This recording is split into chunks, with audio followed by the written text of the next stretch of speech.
के गर्छु तँलाई यसरी मिल्छ के त खै त्यही त भन हे लानु के छ मरेर गएछि लानु के छ मरेर गएछि मिल्नु पर्छ छिमेकी भएछि नानीले बाना खोल्न थाले हे तिर्नी डरले बहाना जुटाउँछस् तिर्नी डरले बहाना जुटाउँछस् पढ्न पाए माटो नै उठाउँछस् तिमीले भन्न खोजे के हो हे तिमीले भन्न के खोजे मलाई तिमीले भन्न के खोजे मलाई के हो कुरो प्रस्ट्याइदेऊ सबैलाई नि हाम्रो पाल्टी आउँदैन लु तपाईहरुलाई नि थाहा छ यो कस्ती भन्ने हे भनिरहनु पर्दैन मैले भनिरहनु पर्दैन मैले देखिरहेछन् गाउँका सबैले हे किन घोचपेच गर्दैछौ बारबार किन घोचपेच गर्दैछौ बारबार सिधै भन नबोल कपार हे भएको कुरा भन्छु म हेर भएको कुरा भन्छु म हेर बसेछे यो मेरै साथ मिचेर सिताउँछ होला हौ निस्किन सक्नुभयो त ती मरिसक्थिस् आइज हे कालै अकालमै मर्छौ अकालमै मर्छौ जहिले पनि नहुने गफ गर्छौ थाहा पाउने थिस बस्या भए हेरी मेरो ठाउँमा थाहा पाउने थिस बस्या भए हेरी जो चरुसकै ठुलो स्वर भो फेरि किचकिच मात्रै गर्छेस् नि खाली किचकिच मात्रै गर्छेस् नि खाली जस्तो त कोही छैन तो आफ्नो कल खुलाउँदै थियो क्या हे चोर्ने यिनको खानदानी पेसा चोर्ने यिनको खानदानी पेसा यस्ता छिमेकी त नभएकै हो बेसा मलाई नि यस्ता छिमेकीसँग त कहाँ बस्न मन र यहाँ पाइलो मेटेर जायो गाउँबाट हे हुने थिएन मलाई नि सधैँ झ्याउ हुने थिएन मलाई नि सधैँ झ्याउ बरु अन्तै बसाइ सरी जाऊ बुझिस् हो त हे नबस छेउछाउ जा अर्कै गाउँमा नबस छेउछाउ जा अर्कै गाउँमा चोर्दै हिँड्न पाउँछिस् कि ठाउँ ठाउँमा चोर भनेर त चोरलाई नै थाहा हुन्छ नि हे कुरा सुन्दा अचम्मै लाग्छ कुरा सुन्दा अचम्मै लाग्छ कसले चोर छ चोरलाई नै थाहा हुन्छ बल्ल मेरो फन्दामा परिस् बल्ल मेरो फन्दामा परिस् चोर जस लाउने कसरी आग गरिस् सधैँ गाउँको मालिक नि भागी छे सधैँ गाउँको मालिक नि भागी छे सधैँ तैँले ठगेर खाऊ देख्छ सधैँ लाको र खाको देख्छ सधैँ लाको र खाको चिया चर्चो गर्छेस् त अर्काको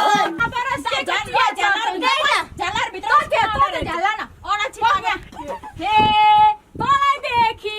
सहनै भाग्छ तँलाई देखि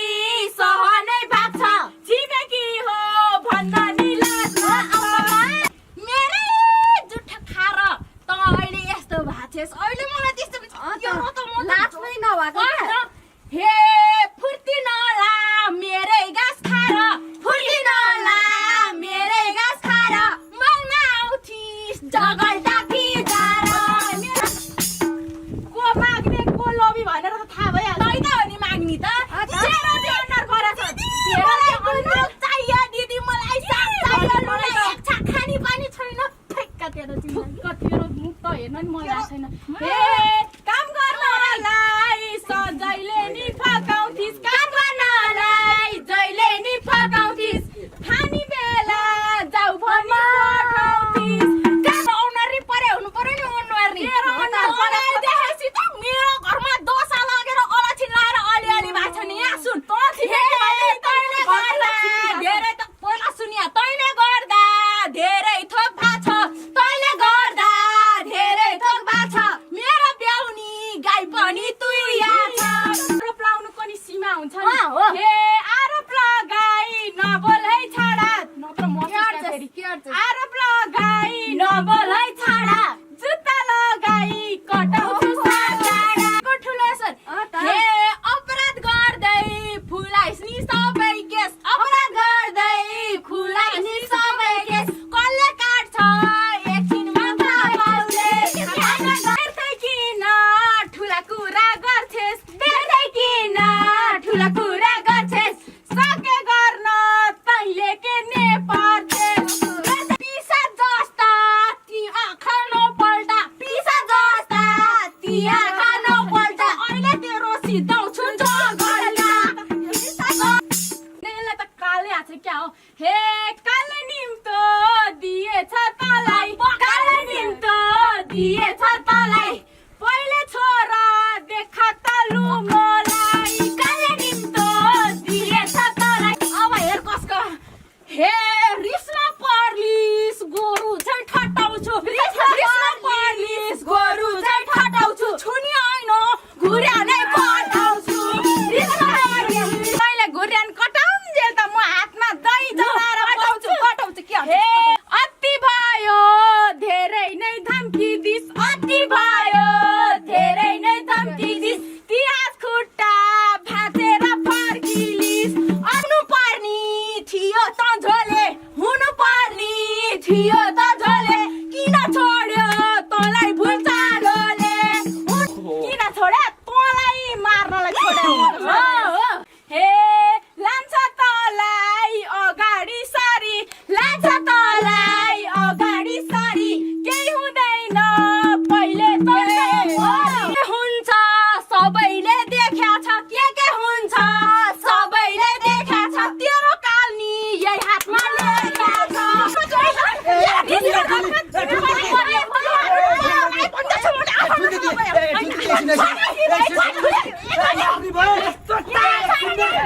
झगडा गर्नु हुँदैन भनेको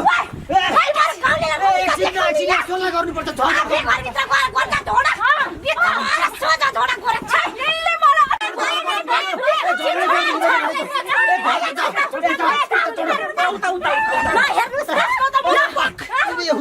हेर्नुहोस् भन्ने पाइनु त तपाईँले अघिदेखि हेरिरहनु भएकै ठुली रकमसी झगडा गरेको तपाईँलाई त रमाइलो भयो होला नि हुन त हेरिरहनु भएको छ रमाइलो त मान्नु भयो होला नि अब योभन्दा अगाडि पनि रमाइलो मानेको हो काले तर रमाइलो मानेर मात्र भएन यो भिडियो हेरेर हाम्रो मेन उद्देश्य भनेको चाहिँ अब छरछिमेक भएपछि जिउँदाको जन्ती मर्दाको मलामी हो ठुली रकमसी हेर्नु त अब यिनीहरू कति दिन बोल्दैन अब यिनलाई केही परो दुख बिमार परो भनौँ भने अब पल्ला गाउँकाले थाहा पाउँछ पहिला थाहा पाउने त यी कान्छीले हो कान्छी बिरामी परिन् भने यिनले थाहा पाउने हो अब परका घरे आउँदैनन् पारिकाले सुन्दैनन् अब त्यही भएर छरछिमेक चाहिँ मिलेर बस्नु पर्यो तपाईँहरूले पनि यही बुझिदिनुहोस् हामीले देखाउन खोजेको पनि खास कुरो यही हो यदि छरछिमेकमै झगडा हुन्छ भने तपाईँलाई मर्दा पर्दा कोही आउँदैनन् अन्तकालले सुन्दैनन् त्यही भएर छरछिमेक भनेको चाहिँ सबैजना मिलेर बस्नुपर्छ आज चाहिँ हामीले दरदोरी फाइटमा छरछिमेक बिचको छिमेकमा कस्तो चाहिँ झगडा हुँदो रहेछ केन्युमा झगडा हुँदो रहेछ भन्ने कुरा देखायौँ तर फेरि छरछिमेक सबै एउटै खालका हुँदैनन् नि फेरि ठुली र कान्छी जस्तै कोही मिलनसार पनि हुन्छन् त्यही हुनाले तपाईँहरू पनि आफ्नो छरछिमेकसँग मिलेर बस्नुहोस् अनि अर्को कुरो यो हाम्रो दरदोरी फाइटमा छरछिमेकको सम्बन्ध त देखाइयो तर अब तपाईँहरू भन्नुहोस् त छिमेकी बिचको सम्बन्ध चाहिँ कस्तो हुनुपर्छ भन्ने कुरो बुझ्नुभयो भिडियो हेरेर तपाईँहरूले कमेन्ट गर्नु होला हामी त्यो कमेन्ट गरेको अनुसार नै अर्को भिडियो बनाउने छौँ अनि अर्को पनि हाम्रो दरदोरी फाइट हेर्नको लागि चाहिँ हाम्रो कलाघर युट्युब च्यानललाई फलो गरिरहनु होला अनि यो भिडियो छरछिमेकको झैझगडा भनौँ न ठुली र कान्छीको झैझगडा यो दरदोरी फाइट मन पर्यो भने चाहिँ सियर फेट्टै हामी होला होइन अनि कलाघरलाई लाइक कमेन्ट त गर्नु भन्नै पर्दैन अनि सब्सक्राइब नगर्नु भए सब्सक्राइब